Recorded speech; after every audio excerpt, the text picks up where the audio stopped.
This is Women Road Warriors with Shelley Johnson and Kathy Tuccaro. From the corporate office to the cab of a truck, they're here to inspire and empower women in all professions. So gear down, sit back, and enjoy.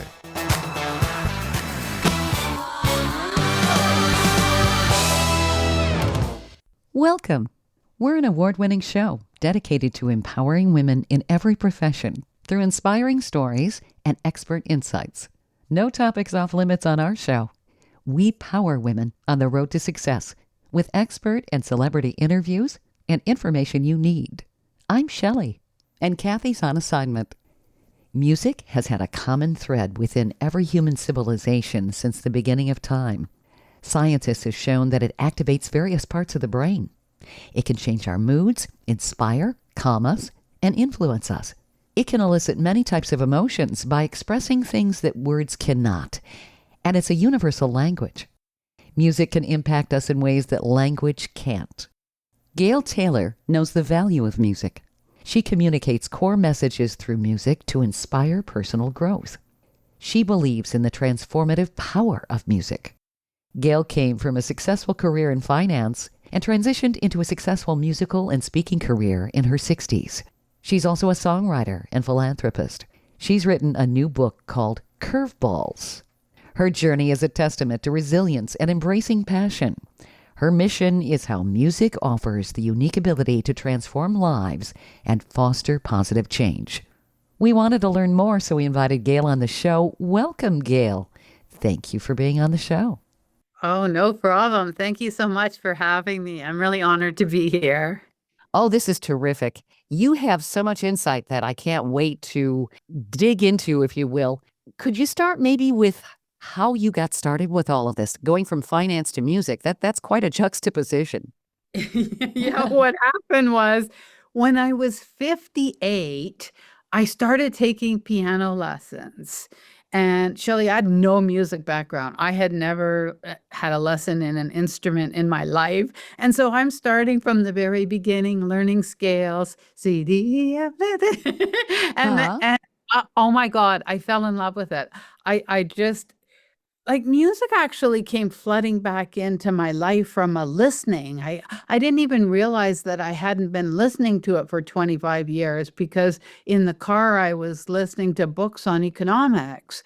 And so, so I started taking these piano lessons, and 2 years into it, I thought, I'm going to retire a little earlier than I had planned and sell my practice and study music full time.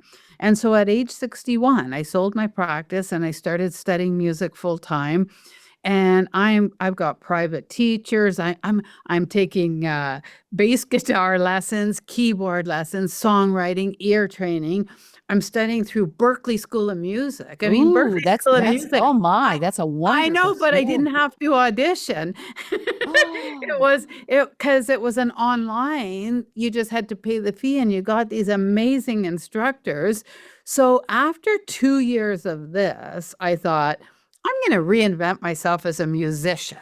And when I shared that story to folks, I kept getting the same reaction over and over again. I kept getting people saying, oh, that's so inspiring. I'm going to go do something they had put on the back burner.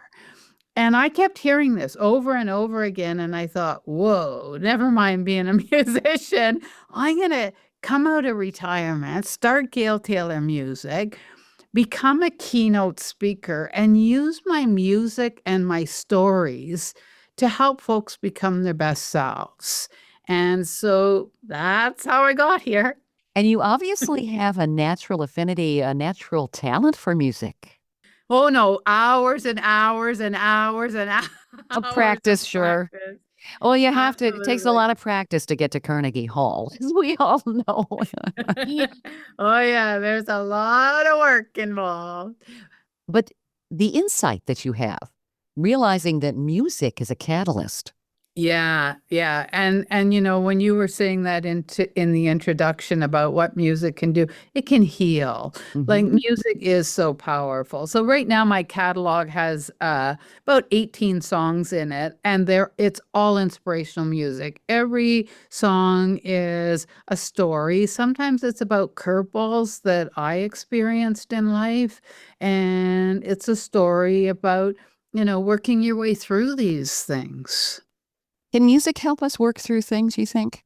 Oh, absolutely. Absolutely. It's transcending. Like I had in my book, you mentioned that I had my new book, Curveballs, coming out.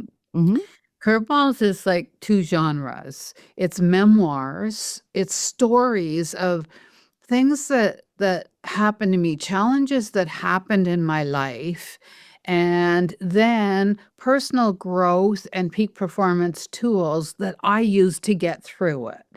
And then at the end of every chapter, there's a QR code so you can scan it and go and listen to the song that was inspired by that story and watch the lyric video. I literally put a soundtrack in my book. I love it.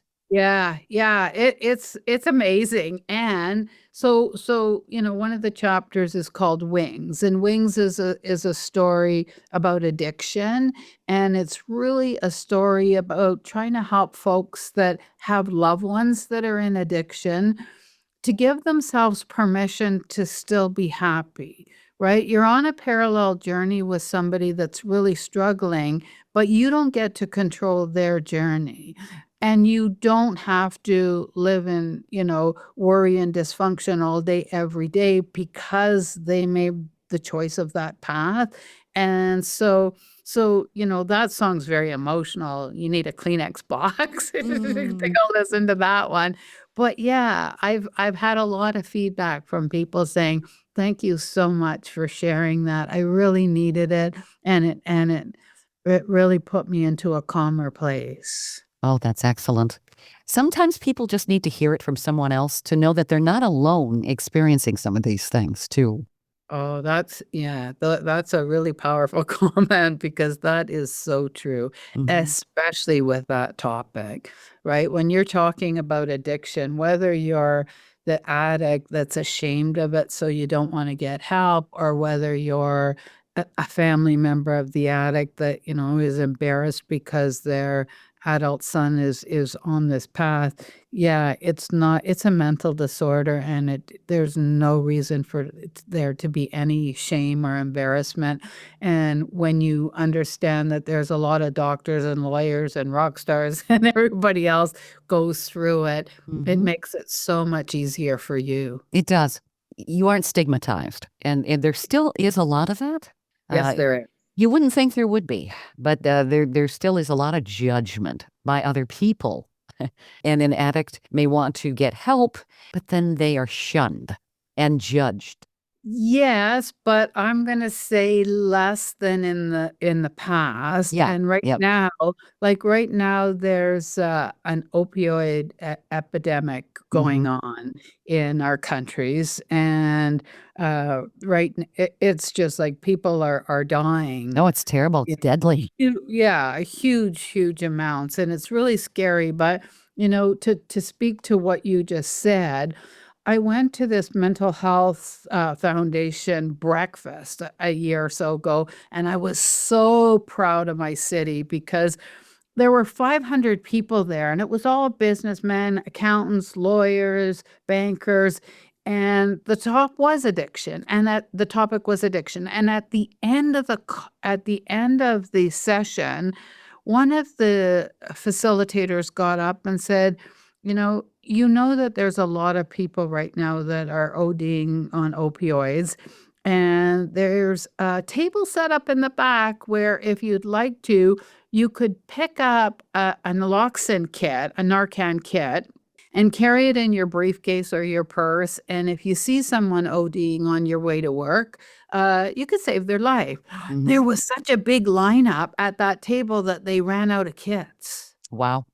I was shocked. I was so impressed and I thought, oh my God, that is so amazing. Like, picture the business person walking with their suit to work and seeing somebody ODing on the side of the road and having the actual life-saving tool Yeah, in their briefcase to be able to administer. That's powerful. it really is. I'd heard that this was happening, and it's wonderful that so many people wanted to step up and be a good Samaritan. I mean, that gives me confidence in society, you know?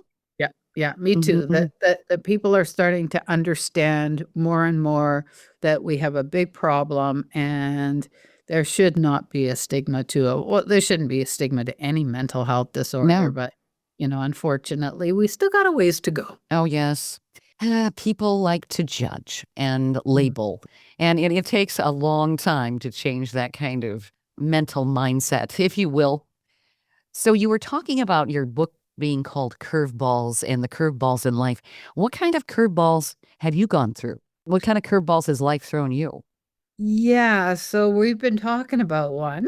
Oh, okay. So, Okay. what happened to me where my journey got derailed actually was when I was 12 years old. My father died when I was 12. He was a pilot and he crashed his plane. Mm, And so my mom, with 6 children in her mid-30s, moved us from a small town to a city, and unfortunately, I didn't do well. I mean, I didn't do well with losing my dad. Talk about trauma. I pretended he was still alive for 2 years. I just said oh, he was a spy for the government, and they had to pretend he was dead to protect us. And then when we got to the city, I couldn't navigate it at all. So to numb myself, I just turned to drugs and alcohol and reckless behavior. And this was before my 13th birthday. And so, yeah, that was the start of it. And I stayed in active addiction for many years. It was a decade before I even started to come out the first time. wow. I'm sorry to hear of your loss, but that's so often, and people don't always think about that. The addiction, the substance a person chooses to use, that's just a symptom. There are underlying causes for why people are medicating themselves, you know? Often, sometimes people just get caught up in the party scene. Yeah. It's sometimes the addiction comes from something like what I just shared, Hmm. but sometimes it's just young people partying for a few too many years, Yeah. and then the chemistry of it, they just end up getting addicted to it. Yeah. It's so dangerous, so very Yeah, dangerous. yeah, it A- is. And I appreciate you sharing that experience. That's a Well, tough one. I heard this on another podcast, and this is me. I come from a place of healed scars, not open wounds. Ooh, I like that. Yeah, when I heard it, I thought, man, that's me to a T, right? Like I've worked through and the fact that I have, and I had a successful career in finance for 25 years. I was managing $130 million. Like this is my story that you don't have to stay in life throws curveballs at us. It's not the curveballs that matters, it's what you do with them. And you can work through them. You can work through them, and they don't have to remain holding you back for decades. Stay tuned for more of Women Road Warriors coming up. Dean Michael, the tax doctor here. I have one question for you. Do you want to stop worrying about the IRS? If the answer is yes, then look no further. I've been around for years. I've helped countless people across the country, and my success rate speaks for itself. So now you know where to find good, honest help with your tax problems. What are you waiting for? If you owe more than $10,000 to the IRS or haven't filed in years, call me now at 888-557-4020 or go to mytaxhelpmd.com for a free consultation and get your life back. Industry movement Trucking Moves America Forward is telling the story of the industry. Our safety champions, the women of trucking, independent contractors, the next generation of truckers, and more. Help us promote the best of our industry. Share your story and what you love about trucking. Share images of a moment you're proud of. And join us on social media. Learn more at truckingmovesamerica.com.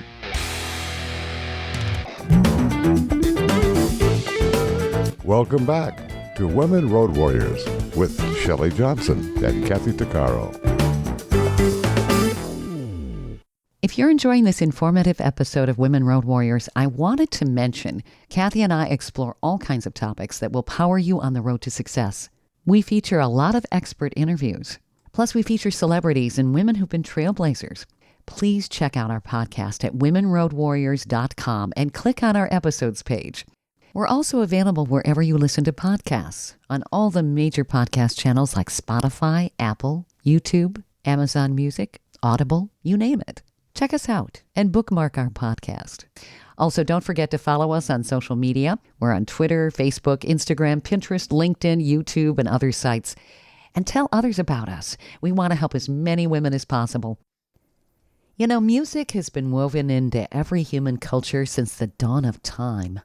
It's a language that speaks to the soul, sparking emotions words can't quite capture. Science even shows it lights up multiple areas of the brain, changing our moods, calming us, or inspiring us to act. Our guest today, Gail Taylor, knows that power firsthand. After a thriving career in finance, she boldly stepped into the world of music and speaking in her 60s, proving it's never too late to follow your passion. She's a songwriter, philanthropist, and now the author of Curveballs, a book packed with real-life stories and practical tips to navigate life's unexpected turns. Gail's mission? To harness music's transformative magic to inspire growth and positive change. We're diving into Gail's incredible journey and the lessons she's learned. Gail, you talk about life's curveballs, and your book's about that. There's so much information about how we can overcome the curveballs life throws at us. But it doesn't have to be the end of the world. And a lot of these curveballs can be an opportunity for growth. You know, I do believe that life gives us lessons, even lessons we don't want to have. 100%, and you have to have curveballs. Everybody has a version of my story. It might not be them. It might be a friend or a sibling but you'd have to live in a bubble to not have curveballs thrown at you. And Sure. For sure you grow from them. When you take a risk in life, because that's what life's about. If you want to grow and you want to achieve a dream, you're going to have to take some risk. And when you're going through that process, there are going to be some curveballs you got to duck or throw back. It's like, okay, take that. And just keep going, right? Yeah, absolutely. What do I do with this one? So you're a keynote speaker. And what do you talk about exactly? You're really helping a lot of people grow in many different ways, in business and in their personal lives, correct? Yeah, so I actually have 3 different focuses on my topics. One of them is addiction and helping people understand what's going on with their loved ones. So that's one of my big topics is addiction.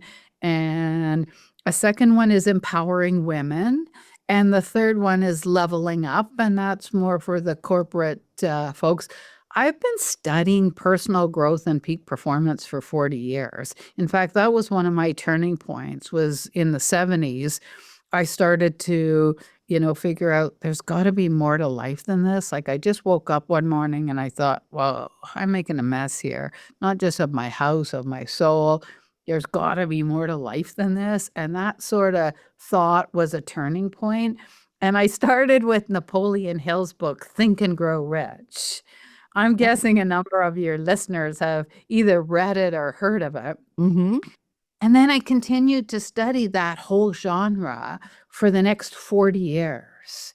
And so all the tools that I talk about in my speeches and my books, they're all different tools that, I didn't reinvent anything. I just, heard it over and over again and practiced it. And hey, that one works. That one worked for me. So this is, the speeches are about, hey, here's some curveballs I had and here's some tools I used to get through it and hopefully help other people get to their next level. I love it. Now, you talk about women's empowerment, which is close to our hearts here on the show because we're a women's empowerment show. I see you talk about believing in yourself and creating the life you want is what it's all about. That's so powerful, but I think that's something that eludes a lot of people. A lot of ladies don't necessarily follow the life they want, and they doubt themselves. The imposter syndrome, it can be huge. It can, and it's actually even one of the topics that I do cover is that imposter syndrome. But one of the biggest tools that I talk about is in this vein is your internal dialogue, right? Your internal dialogue is everything. If you can convince yourself, if you can talk to yourself in the positive and not self-sabotage, which imposter syndrome does do, that self-sabotaging. If you can get yourself so that you train your brain to keep that internal dialogue positive, that's key. When I started doing this, I mean, many years ago, if I found myself in my head thinking, "Oh, I'm not going to be able to do that," or then I actually stole this from Gail Taylor. She was a long distance runner in the 70s, and she wrote a book called, I think, Go For It. But it was garbage in, garbage out. So if I'm in my head and I'm thinking, "Oh, I'm not going to be able to do that," garbage in, garbage out. I yell it. If I'm in the car, I'm yelling, "Garbage in, garbage out." And then I reframe it and say, "Of course I'm going to be able to do that. And here are some of the steps I can take to do it." And I bring myself back to that positive place. And it takes work. It's like everything else. If you want to train for a marathon, you're not going to do it overnight. Right. If you want to retrain the self-sabotaging you're doing in your brain, then you have to just catch it. Every time you have the thought that is not creating the energy in the right direction, shut it down right away and move it to the positive one. And you get to a point where your subconscious just believes in the positive one, even if it hasn't happened yet. Yep. And you can just create your own world. You're retraining your brain in many ways. The brain isn't anticipating failure. It's thinking about the possibilities instead. I have a music background, and I'm thinking back on how our brains work. I remember working on a difficult piece, and there was one, you always have something in the song that is more difficult and harder to master than other areas. And I remember my teacher saying, don't just go to that section. Go back a few measures and start. And basically what that did, I think, is stop my brain from anticipating that problem. And I could sail through it eventually. Right. Yeah. That's a good strategy, to look one step back. The other thing too, with the training your brain and how your brain got to where it is right now, is that we all have a map, right? I think it's like a quilt, and it's all the experiences that we've had so far. And if you don't set the direction of those experiences, then life will do it for you. And so you get these experiences that, you didn't ask for, but they came your way. And so now you're thinking, okay, well, I can't do that because I tried it before and it didn't work. Well, no, just because you tried it before and it didn't work doesn't mean it won't work when you try it again. And so you are able to be the director, right? Be the director and the producer, and figure out what it is that you want out of your life and design it. That's what it's all about. It's designing your own life, reinventing yourself. I like that. Be the master of your own destiny. Yeah, absolutely. So now the power of music, I do believe that it's incredibly powerful. I mean, it's a time machine. You listen to a song and you're back where you were when you were, say, 13 years old, listening to that song, And if you want to get motivated, I know that if I'm cleaning the house or doing something that I don't particularly like, I put on some powerful music. And I'll be dancing around, and all of a sudden it's more fun. So music can put us in different moods. It can help us learn. I mean, we use that as children too. The power of music and what it does with our emotions and our brain. Did you want to talk a little bit about that? Because you have some peak performance tools in your book, and you associate that and reinforce that with music. I mean, that's powerful.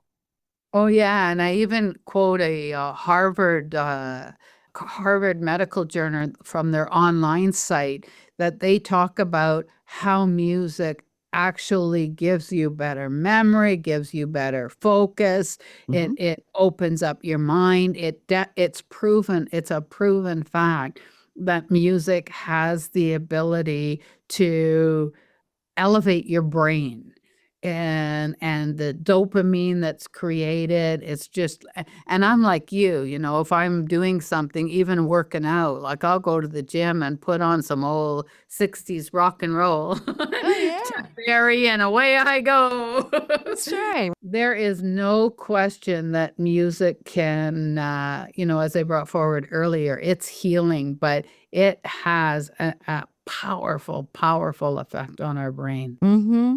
Well, I can be in a bad mood and put on some music, you know, a song that maybe fits with what I'm trying to accomplish. I feel better after listening to the song. If I'm angry or something, you could get an angry song out and sing it. And you know, that I'm going to do this. And you just feel better. It does something. Like you said, the dopamine, all of the interactions, all of the neurochemical reactions in our brain. I can share something here. My mother had a disability. She had herpes encephalitis. It was actually a cold sore that went to her brain. Really creepy. It left her with a disability. And I was working with her. We had people helping her. I got music from when she was in her 20s. And I brought it to the house.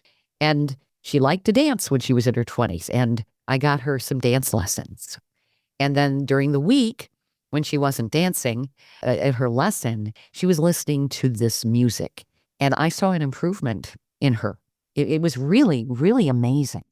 Oh, that is so cool. And good on you. Kudos for doing that. That's that's music. It is. And you know what was funny? I went to one of her dance lessons. I went to a few of them. And I was talking to the owner of the studio. And she was dancing with this young man on the dance floor, and she was leading. Good And for her. I said to the owner of the studio, I said, "What is she doing?" She said she actually learned a different technique in this ballroom dancing when she was in her 20s. She's not incorrect. She's remembering it. And she's leading the instructor. Too cute. Yeah. So music can reactivate maybe parts of our brain that have even been damaged, you think? Absolutely. Mm-hmm. Yeah, I absolutely believe it can. And it's also like the movement, the dance movement that you're talking about. So if you can, like what I try to do with my keynotes is, you know, I'll talk for 10 minutes and then I'll put one of my songs on the big screen with the video, and I'll get everyone in the room to stand up and dance, or if they can't stand up, do the chair dance, but move, because that movement that you do, and when you sit down and start listening again, your ability to absorb is higher. Mm-hmm. It really is. Yeah. Your book, you said you have peak performance tools. What are those tools? I'm curious. I'm sure our listeners would like to know too. Yeah, so there's like a ton of them throughout the book. They weave Mhm. throughout whatever the chapter is, whatever I'm talking about. I did it, it's very eclectic in all different areas of life. Like I did do a chapter on finance and gave folks a lot of little tools to, you know, if you have investments, how to understand what's going on. If you're just starting up, how to understand not to use credit card debt. So there's a chapter on that. And then there's one that's staying young. I think this one's called, and it's about the foundation, and it's about using the tools of, you know, the three biggest things in your foundation is nutrition, exercise, and sleep, right? If you can master those three or take them a level higher than what you have them right now, they're game changers. You know, it's huge how much more energy you can have if you can get those three. I mean, I always say our body it's the machine that's housing our brain. And would you give, you know, cheap gas to a luxury car? I don't think so. Might not Right. notice it right away, but the knocking's gonna start happening. Mm. Like, you know, don't don't use filler as your food. It's your fuel. And so, and I'm not saying the odd bag of chips is gonna make or break your your situation, but those are those are some of the tools that. And then I also talk about different things like follow through. To me, follow through is what separates the successful people from the not so successful people. It's not that they're any smarter, they're any more connected. It's that they found their secret sauce to be able to follow through on their ideas and get through the grinds. You talked about that grind when you're in a piece of music that is really challenging, and just doing it so many more times is harder now. It's not so easy because you've been trying so hard, but you got to stick with it to get that breakthrough. Sure. And so, so that's, I try to use all the different all those different areas to help people pick out the ones that work for them. That's good. Well, it has to be personalized, and certainly everybody learns at a different level, and they have likes and dislikes. No one's alike, and this is a personal way of approaching things. But I think all of us can be guilty of when we see an obstacle, we will tell ourselves, gee, that's awfully tough. I don't know if I can do that. And maybe we adopt a mindset that tells us, like you were saying, that inner voice. We push that away, we avoid it, we procrastinate because we think it's going to be tougher than it really is until we really get into the middle of it. And sometimes music, if you have it in the background, I think it can help. Oh, yeah, especially if you're putting on like an example like you just said. If your inner voice, you need your inner voice to say, of course I can do it, but I can beat that obstacle. Then I'm putting on the Eye of the Tiger, or We Are the Champions. Right, yeah. I'm putting on something that's going to push me through this one. Sure. Well, And then also- what you said too about we're all different, right? That's another little technique, a little tool I talk about in the book is, there was a time where they used to say, you have your strengths and your weaknesses and, try to work on your weaknesses. But now the thought process is more delegate your weaknesses and take your strengths and build on them, because that's you. Those are the things you like. Those are the things you're good at. Those are the things that are going to put the bounce in your step. And when it comes to living your best life, like one of my big things is all about passion and purpose. And I always say, find a job that you like doing. Don't just go to the job for the paycheck. Go to a job that puts a bounce in your step and a twinkle in your eye. And it's a lot easier. It's a lot easier to do than people think. Like an example that I give is my son works in pest control. And he loves his job. He absolutely loves it. He loves being able to go into people's houses and explain to them what's going on, whether it's, cockroaches or bed bugs. He can explain to them what's going on, how he's going to treat it. They leave their homes for the 4 hours, and then he does everything, and then they come back and they have peace of mind again. Mhm. And that's powerful that now that job would be my worst nightmare. Oh, I would hate it. I was There's just no way thinking, I want to dude. be near those little critters. Oh, no. Yeah, I was like, I was going to say better than him than me. I wouldn't want to do that But at all. that's what I'm saying. A job that one person has Mhm. that they love would be a job that another person would hate, and you could switch jobs. Like I just say, keep looking, don't settle. I mean, you can't quit your job if you need to pay your rent, but while you're on your downtime, look for a job that you're going to like and you spend half your life, sometimes more, half your waking hours at work. So to Yep. me, it makes the most sense to find something you're passionate about. Find your passion, find your purpose, and just go for it. Stay tuned for more of Women Road Warriors coming up. Dean Michael, the tax doctor here. I have one question for you. Do you want to stop worrying about the IRS? If the answer is yes, then look no further. I've been around for years, I've helped countless people across the country, and my success rate speaks for itself. So now you know where to find good, honest help with your tax problems. What are you waiting for? If you owe more than $10,000 to the IRS or haven't filed in years, call me now at 888-557-4020 or go to mytaxhelpmd.com for a free consultation and get your life back. Industry movement Trucking Moves America Forward is telling the story of the industry. Our safety champions, the women of trucking, independent contractors, the next generation of truckers, and more. Help us promote the best of our industry. Share your story and what you love about trucking. Share images of a moment you're proud of. And join us on social media. Learn more at truckingmovesamerica.com.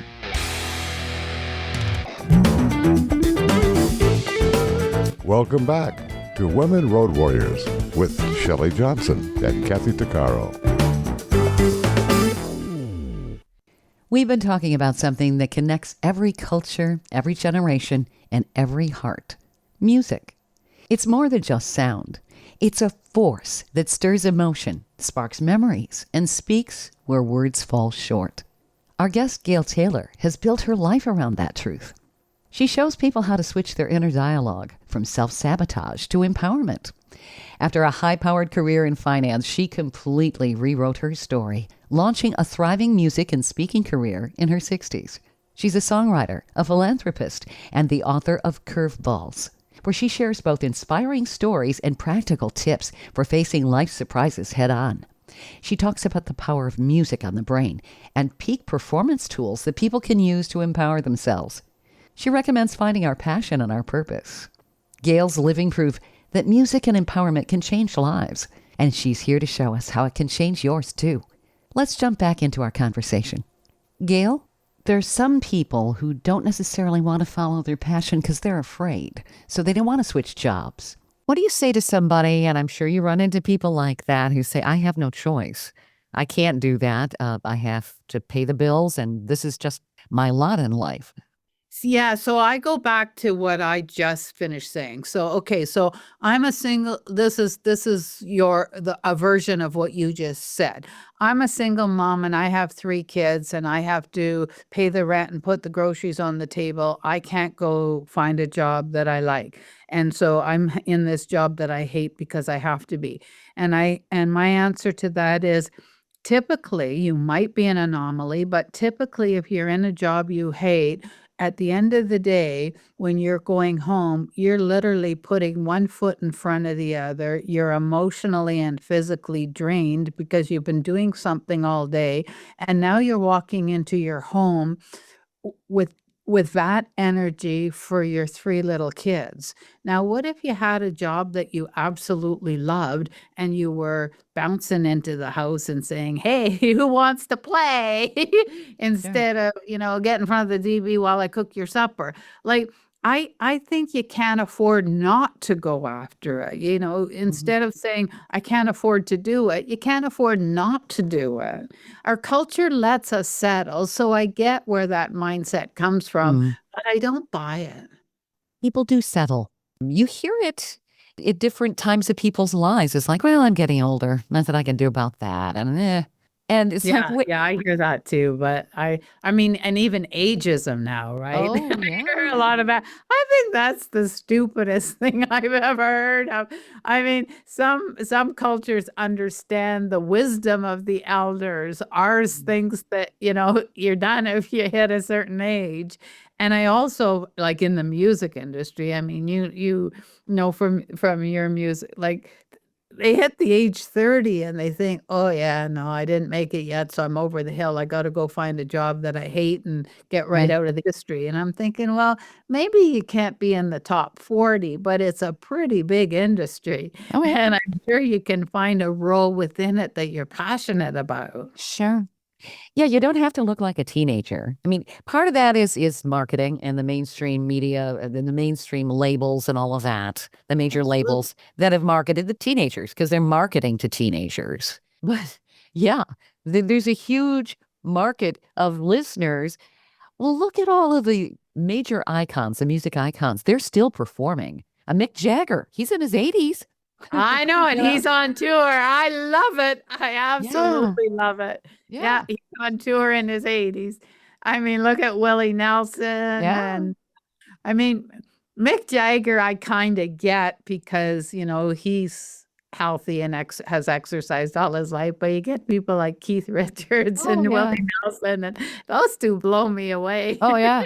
Keith They're Richards an is a, yeah. anomaly when it comes to taking care of the foundation. Right, right. But they did something they were passionate about all their Yeah. lives.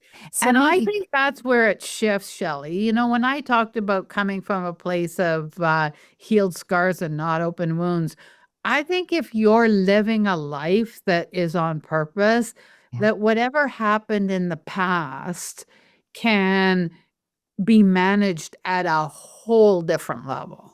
maybe you don't have as much regret. Yeah. Yeah. Mhm. You're able to put it in its place and just enjoy the moment. Yeah, because we can get entrenched with the shoulda, woulda, couldas, looking back, going, if I'd only taken this different route. And we kick ourselves. And that's self-defeating. But if you have a passion about what you're doing, you have goals, you leave a legacy. I mean, we're really all here. And if everyone thought that way, it would be great. We're all here for a purpose. We all have a purpose. And if we go about life with intention, we help other people. And that should be the legacy we all leave. Absolutely. Absolutely. And what you just said, like, giving to me is so important, and not just to the person you're giving to, but to yourself. There's something called a giver's high, and being able to look out and, how can I give this person a leg up? How can I help with this community? What can I do? That is just like, to me, that's the ultimate. That's a very, very powerful place to be in. Absolutely. You're impacting others and you're facilitating their success and their legacy. So you're paying it forward, and that's more powerful than anything you can think of, really. You have a lot of people who've been out there, who've been stars and everything else, but if they haven't really made a huge impact on others, have they really done anything, really? You know? We don't have to be stars in our own right. No, we don't. We don't. One of the songs I wrote is called Home Away from Home. And it's a real, like, kind of little rockabilly song about, when you travel, get to know the locals. They have the magic. The locals have the magic. And, some of them are living in hell because of the poverty and some of the other issues in a lot of these countries that have tourist industries.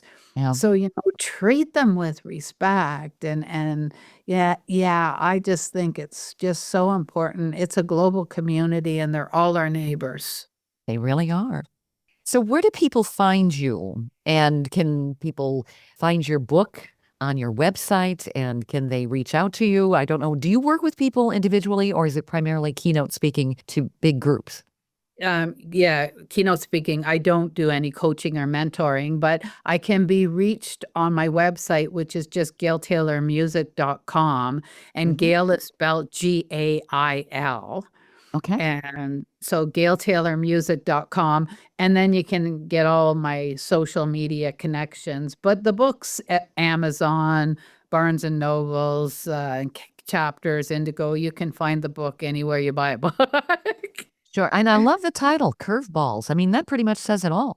Right, Mhm. right. Yeah, well, that's it, right? That's the whole, it's all about the curveballs and not the curveballs, but what you do with them. And like you brought forward in the beginning of this interview, sometimes it's a good thing to have that curveball because the insight and the growth that you got from experiencing it is really what you needed at that juncture in your life. Mm-hmm. Well, the problem solving makes us innovative. You know, a lot of the big inventions we've had through time were probably because of a curveball. It's like, Yeah. how do we solve this? Yeah. And often, especially in the medical profession, they were trying to solve something else and it was an unintended consequence. Yeah. And it ended up being, being the solution. Mm-hmm. And the other thing on that note too is that, right, and I talk about this in the book, the different personality types, right? There's four different personality types and then there's 16 subtypes.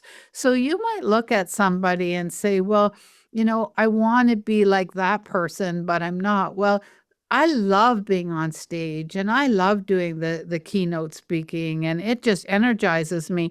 But I have a sister that would be her worst nightmare. She's shy. She doesn't want to be the center of attention. It's not her personality. It's mine. And once learn what your personality traits is. Sometimes it's a good thing to study the four different personality traits because then you can identify, oh, Mm-hmm. that's why they're different than me, right? It's not Sure. that I'm broken. Like I actually thought I was broken because I liked attention until I realized that the different personality types and what was going on with my personality type. I thought, oh, like I was kind of brought up, you're supposed to be humble and modest and in the background. And that was the last thing I wanted to do. Mm-hmm. You'll see on my website, I even bought myself a keytar so I could be at the front of the stage instead of the back. And you see it's just the vocalist. So you broke through the mold and you figured out who you are. And I think that's what all of us need to do. A lot of us, I think, bounce through life and never really know ourselves. So this book will get people thinking. I like it. Yeah. Self-awareness. Yeah, you hit it. Self-awareness. And I don't care how old you are. Mhm. You could be 20 years old and you could be 70 years old. Yeah. It doesn't matter. You can still there's people that there's one lady got her PhD when she was 81. Why not? Yeah, why Yeah. not? Yeah, why not? Age is just a number on the calendar. That's all it is. Yeah.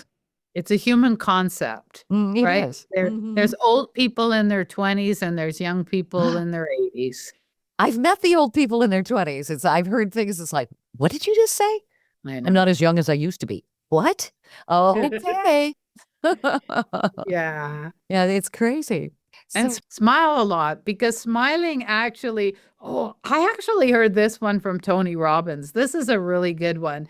If you're all upset about something and so the negative thoughts are going on and you're all upset about something, try getting mad at the person that you're trying to get mad at with a big smile on your face. You know, vent and whine to me about something. I'll say, okay, you want to vent to me? No problem. But I want you to do it with a smile on your face. It's impossible because as soon as you smile, your brain thinks that you're happy and won't yeah. let you get caught in the wozy me place. True. A smile actually creates endorphins. Yes, it does. It Mm-hmm. absolutely does. Yeah. So where do people find you again, Gail, and your book?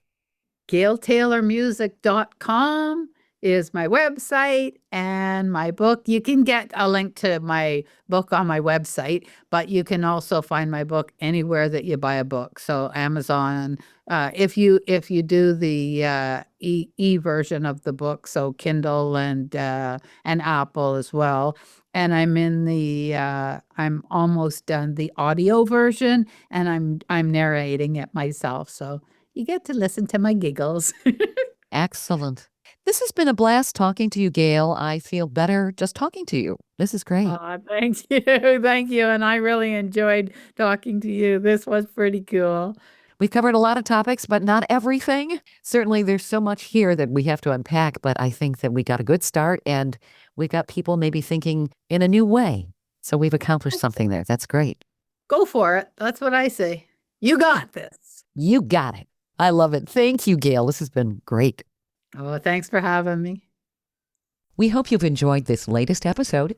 And if you want to hear more episodes of Women Road Warriors or learn more about our show, be sure to check out womenroadwarriors.com. And please follow us on social media. And don't forget to subscribe to our podcast. On our website, we also have a selection of podcasts just for women. There are a series of podcasts from different podcasters. So if you're in the mood for women's podcasts, just click the Power Network tab on womenroadwarriors.com. You'll have a variety of shows to listen to anytime you want to. Podcasts made for women. Women Road Warriors is on all the major podcast channels like Apple, Spotify, Amazon, Audible, YouTube, and others. Check us out. And please follow us wherever you listen to podcasts. Thanks for listening. You've been listening to Women Road Warriors with Shelley Johnson and Kathy Tuccaro. If you want to be a guest on the show or have a topic or feedback, email us at sjohnson@womenroadwarriors.com.